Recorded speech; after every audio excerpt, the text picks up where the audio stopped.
really had kind of a team effort offensively. I know Casey got going for you in the second half.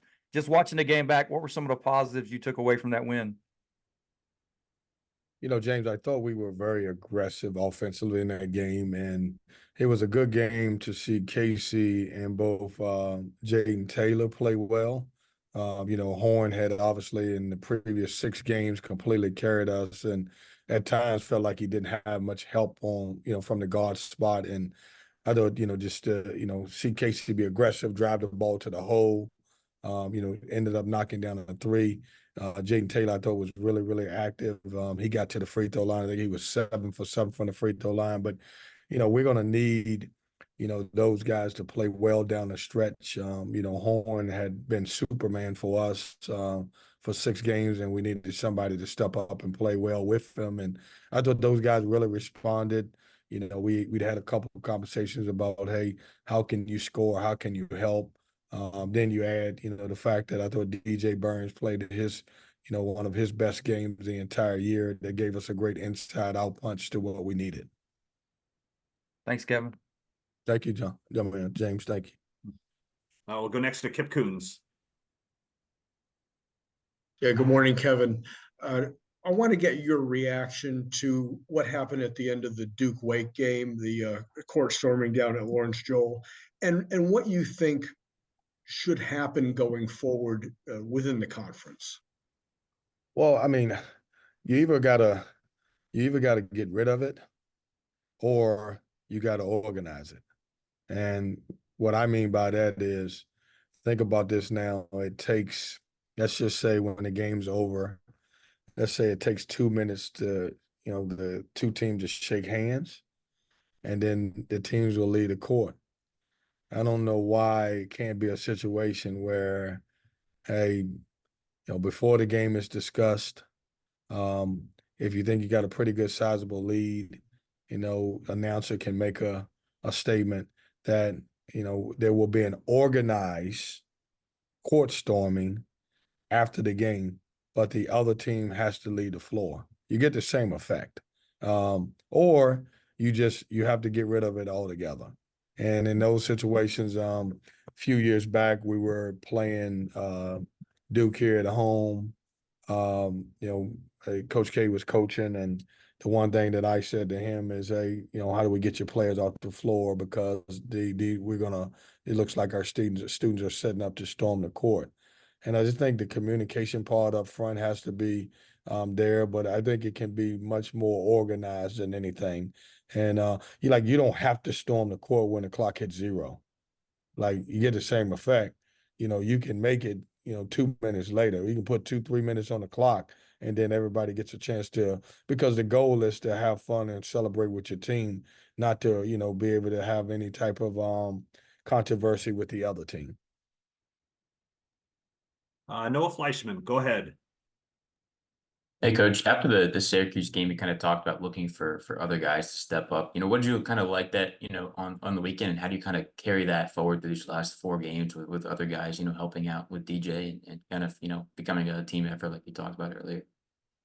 Yeah, no, we were not happy as a program, as a staff, especially in that first half defensively. And, first of all, we challenged our guys defensively to be way better.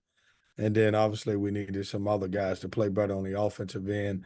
We felt like DJ Horn was shouldering a lot of responsibilities, and other guys wasn't stepping up, especially on the perimeter. The thing that was really good about us against Boston College was, we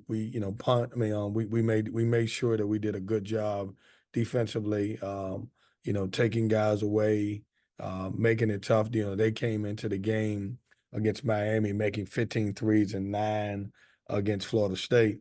Certainly they ended up with 9, but it was more so when the game was probably in hand. And so we wanted to do a good job of taking that away. Post is such a hard guy to guard. And, if you told me that, we could hold Post to 6 points and McLaughlin to 1, we take it all day. And I think our guys came out with a defensive mindset and did a great job with that. Brett Friedlander, go ahead. Hey, Kevin, I know you don't like to talk about quads and you don't like to talk about more than the next game ahead, but these last 4 games, you've got some real opportunities to make a jump here. How do you approach this?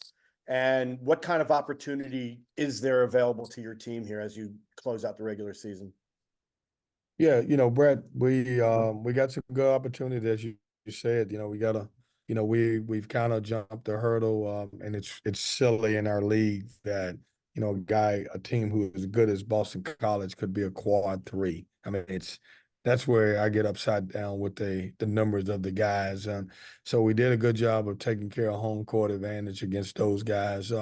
We got opportunities. You get a chance to go on the road to play against a good Florida State team. Then obviously you got Carolina, Duke, and also Pitt left.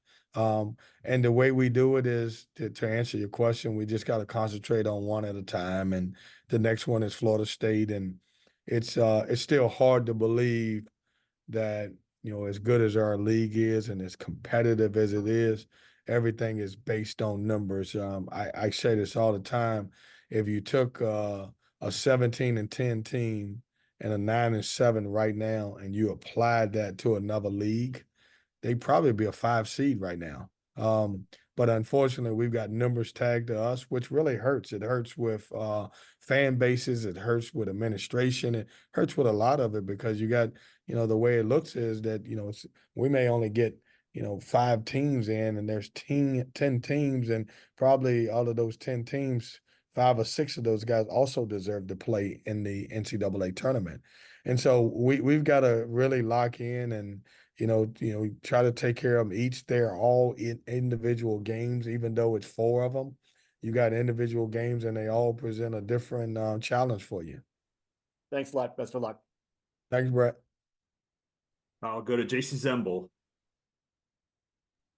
Yes, Mo Diarra seems to have a unique personality where he's either completely unflappable or he has complete confidence. In what ways do you try to reach him and motivate him? Because, I think he's truly one of those players who thinks every shot will go in and that he'll get every rebound. Well, you want guys who be playing with confidence, and I think he is. He started to knock down shots for us, and 2 things that he's done for us lately is he really rebounded the basketball. 3 things actually: defended, and he's also knocked down some threes. And I like the confidence part of kids. I'd rather have him thinking he's can make every shot opposed to him wondering if he can. And so that's what he's provided to us: energy, the confidence, and the swag that he's playing with right now. All right, last question will go to James Henderson. Yeah, Kevin, probably not many teams in the league right now above 500 on the road. You guys are 4-3 right now. What's been kind of a key to you guys playing well on the road this year? James, I just think we got some guys who have been just completely locked in. As you know, if you're fortunate enough to get a road win in this league or any league, they're golden. Um, I just think one of the things that we've been able to do is kind of focus on the road, and that's a hard thing to do now, just to get guys locked in. And the one thing that will help you to win road games, and I think it's helped us, is some of them have been some of our best defensive games. Kind of where you're not letting the home crowd really get involved, and you're defending and you're doing a good job with that part of it. But I'm proud of our guys and what we've done so far on the road, and hopefully we can continue that.